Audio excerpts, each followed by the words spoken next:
Bonjour à toutes et à tous. Alors, dans la paracha qu'on a lu Shabbat, il y avait les animaux cachers et les animaux non cachers. Les animaux cachers, c'est ceux qui sont et ruminants et à sabot fendu.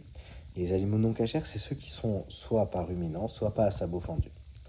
Et, euh, et alors, la question, elle est, qu'est-ce que ça veut dire ce truc, sabot fendu ou pas sabot fendu, ruminant, pas ruminant? Alors, bien entendu, il y a beaucoup plus à dire que ce qu'on va développer maintenant.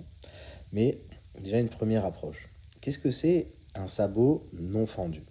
Par exemple, le sabot connu, c'est le cheval.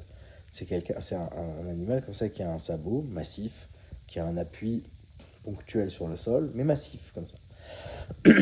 Un animal au sabot fendu, c'est pas un animal qui a deux sabots. C'est un animal qui a deux doigts qui au bout ont des petits sabots. Voilà. Ça veut dire que c'est un animal qui a un appui qui n'est pas massif sur le sol, qui est double comme ça. Et, euh, et alors le ruminant, bon, on sait ce que c'est, ça veut dire il ingère et il régurgite et il remastique ce qu'il a mastiqué une première fois et après il le réingère. C'est-à-dire qu'en fait ces deux signes-là, ces deux signes d'un recul vis-à-vis du monde. Ne pas avoir un appui massif au sol, voilà, être un petit peu plus élevé comme ça, avoir une finesse vis-à-vis des choses. Et deuxièmement, avoir une capacité à réanalyser ce qu'on a appris.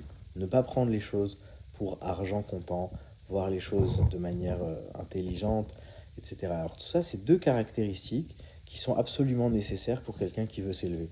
Celui qui veut s'élever, il doit savoir que l'appui au sol, il doit exister, etc. Mais il doit être avec finesse.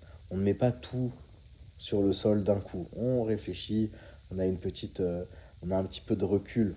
Et finalement, avec aussi le côté ruminant, c'est aussi l'idée de remettre sur le plateau les idées qu'on a appris un jour, être capable de les réanalyser un autre jour.